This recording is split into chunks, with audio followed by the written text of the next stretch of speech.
को पूर्ण अवतार माना गया है या परमात्मा का पूर्ण अवतार। जिस चेतना को हम कृष्ण कहते हैं, अगर हम उसका स्पर्श चाहते हैं तो हमें लीला चाहिए। लीला मतलब बस किसी के साथ नाचना नहीं होता। आप मृत्यु के साथ नाचने के लिए इच्छुक हैं, आप जीवन के साथ नाचने के लिए इच्छुक हैं।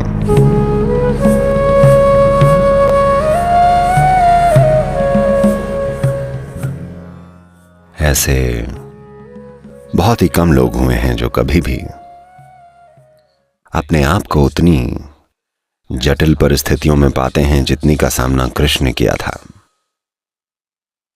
एक इंसान के जीवन काल में इतने प्रकार की परिस्थितियों से होकर गुजरना जितनी से होकर वो गुजरे, ऐसा अधिकांश लोगों के साथ नहीं होता है। और इन सभी परिस्थितियों में जिनका उन्होंने सामना किया, जिस स्पष्ट दूरदर्शिता का उन्होंने परिचय दिया और एकदम सटीक समझ पाने की उनकी योग्यता कि क्या सच है और क्या नहीं, वो स्पष्टता जो वो अपने आसपास के लोगों के लिए लेकर आए, लोग उन्हें ईश्वर की तरह अनुभव करने लगे। तो ऐसा कहा जाने लगा कि वो अवतार हैं और एक पूर्ण अवतार हैं। अगर आप में से वो लोग जो इससे परिचित नहीं हैं, 9 अवतारों की बात की जाती है। मैं चाहता हूं कि आप ये समझें कि जो मैं बताने जा रहा हूं ये चार्ल्स डार्विन के आने से बहुत पहले की बात है। तो पहला अवतार मत्स्य अवतार था, यानी ईश्वर एक मछली के रूप में प्रकट हुए।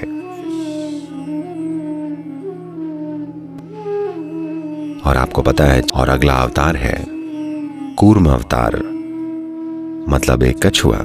ये दोनों जगह रह सकता है, आधा जमीन पर आधा पानी में। चार्ल्स डार्विन ने यह भी कहा था। तीसरा अवतार वराह अवतार है, जो कि एक सुअर के रूप में है, एक स्थूल स्तनपायी। और चौथा अवतार नरसिंह अवतार है, जो कि आधा पुरुष और आधा पशु के रूप में है। अगला अवतार है वामन अवतार, एक बौना, मनुष्य रूप में पर एक बौना। अगले हैं परशुराम, एक पूर्ण विकसित पुरुष पर एक बहुत ही उग्र आदमी, एक महान योद्धा। हम उनसे जल्द ही यहां भी मिलेंगे। कृष्ण उनसे मिलते हैं तो आप भी जीवित हैं। तो परशुराम एक युद्ध करने वाले आदमी हैं, यहां तक कि उन्होंने अपनी ही मां का सिर काट डाला था। वो बहुत ही उग्र आदमी हैं। अगले अवतार हैं राम अवतार, बहुत ही शांत पर एक तरह से बहुत ही एक आयामी पुरुष। अगले हैं कृष्ण अवतार, एक बहुत ही बहुआयामी मनुष्य। तो कृष्ण अवतार को पूर्ण अवतार या परमात्मा का पूर्ण अवतार माना जाता है, न कि उनका सिर्फ एक पहलू। तो वो जो थे उस बहुआयामी प्रकृति के सम्मान में, और हालांकि उन्होंने खुद कभी ये नहीं कहा, पर उनके ना कहने के बावजूद उनके आसपास के लोगों ने अपने आप उन्हें परमात्मा की तरह पहचाना। लोगों के द्वारा उन्हें इस तरह पहचाने जाने से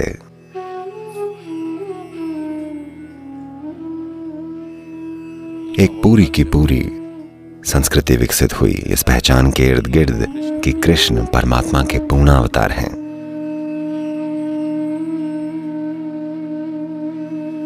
जब हम कृष्ण कहते हैं तो वो जो हैं उसका सार ये है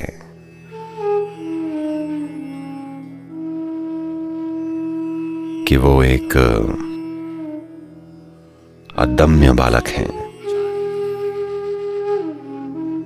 भयंकर रूप से शरारती हैं, एक मन मोह लेने वाले बांसुरी वादक हैं, एक शानदार नर्तक हैं, एक सम्मोहक प्रेमी हैं, सचमुच एक पराक्रमी योद्धा हैं, अपने दुश्मनों को निर्दयता से हराने वाले हैं, एक ऐसे आदमी हैं जिन्होंने हर घर में एक दिल तोड़ा था, एक कुशल राजनीतिज्ञ हैं और राजनिर्माता हैं, एक संपूर्ण भद्र पुरुष हैं, उच्चतम दर्जे के योगी हैं और सबसे रंगीन अवतार हैं। कृष्ण को अलग अलग लोगों द्वारा कई अलग अलग प्रकार से देखा, जाना, समझा और अनुभव किया गया है। दुर्योधन की नजरों में, आप में से वो लोग जो इसका बैकग्राउंड नहीं जानते, मैं बताता हूं, क्योंकि अगर आप कहानी की सारी रूपरेखा को और जिन परिस्थितियों में वो रहा उसे नहीं समझेंगे तो दुर्योधन के कई पहलू मिस हो जाएंगे। तो हम इस पर चर्चा करेंगे, पर अभी के लिए दुर्योधन एक ऐसा आदमी इसलिए है क्योंकि जिन विशेष परिस्थितियों में वो रहा उसमें असुरक्षा, गुस्सा, जलन, लालच का भाव है और उसे हमेशा लगा कि उसके साथ गलत किया गया है और उसके इस लालच और गुस्से से उपजे कर्मों की वजह से वो अपने संपूर्ण कुल के नाश का कारण बना।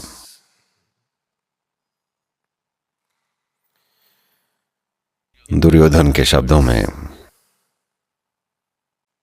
अगर कोई कभी एक मुस्कुराता हुआ दुष्ट हुआ है तो वो ये ही है।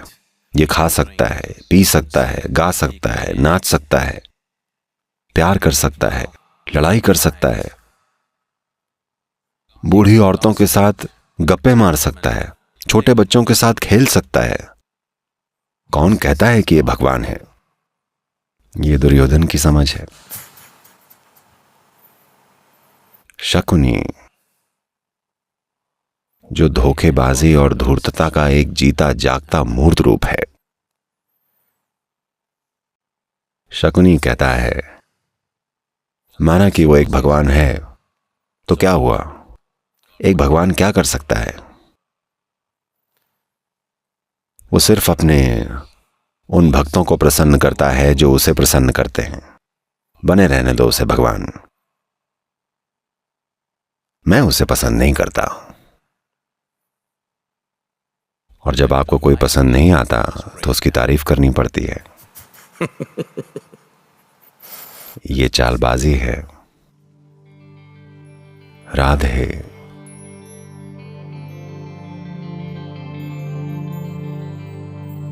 उनके बचपन की प्रेमिका, दूध दूहने वाली गांव की एक साधारण सी लड़की,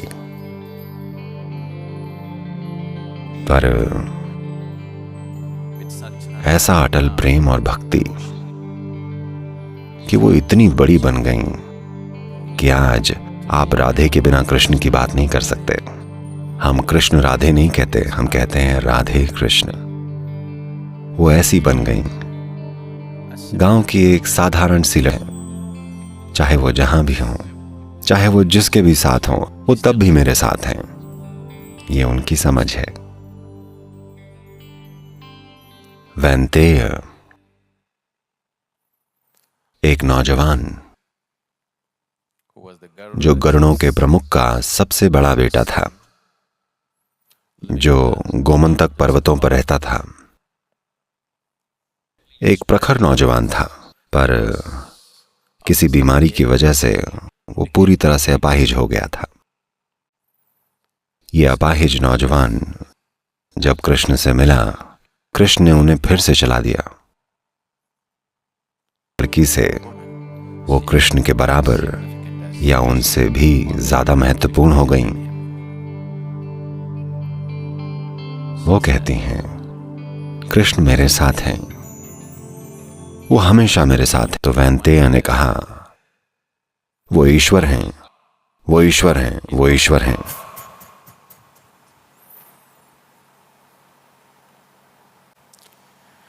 अक्रूर कृष्ण के एक मामा, एक बुद्धिमान और पुण्यात्मा।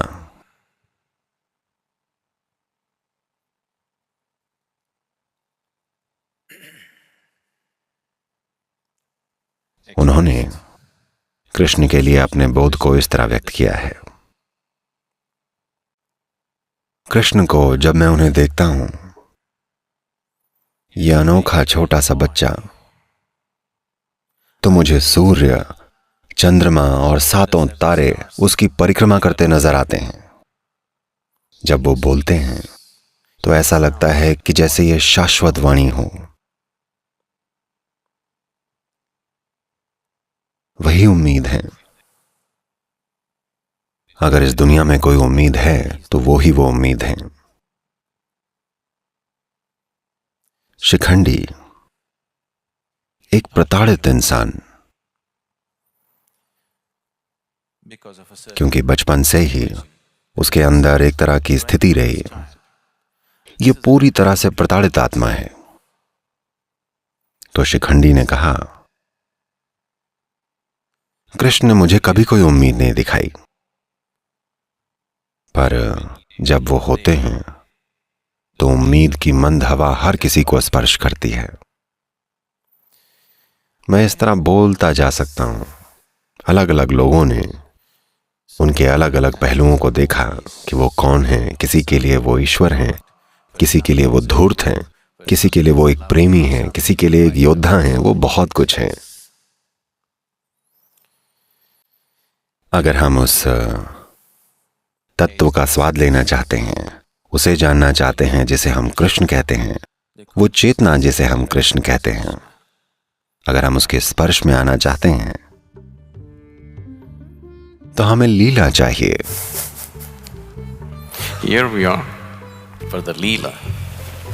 Leela means it is the path of the playful.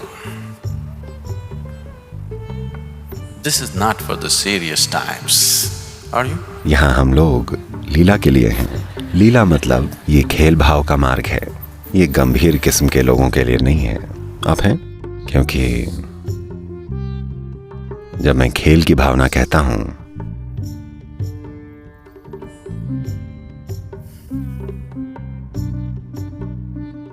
तो हम यहां सिर्फ खेलने के लिए नहीं हैं। हम यहां जीवन के सबसे गहन और सबसे गंभीर पहलू की खोज के लिए हैं। लेकिन खेल खेल में, इसे खेल खेल में करने के लिए नहीं तो कृष्ण यहां नहीं होंगे।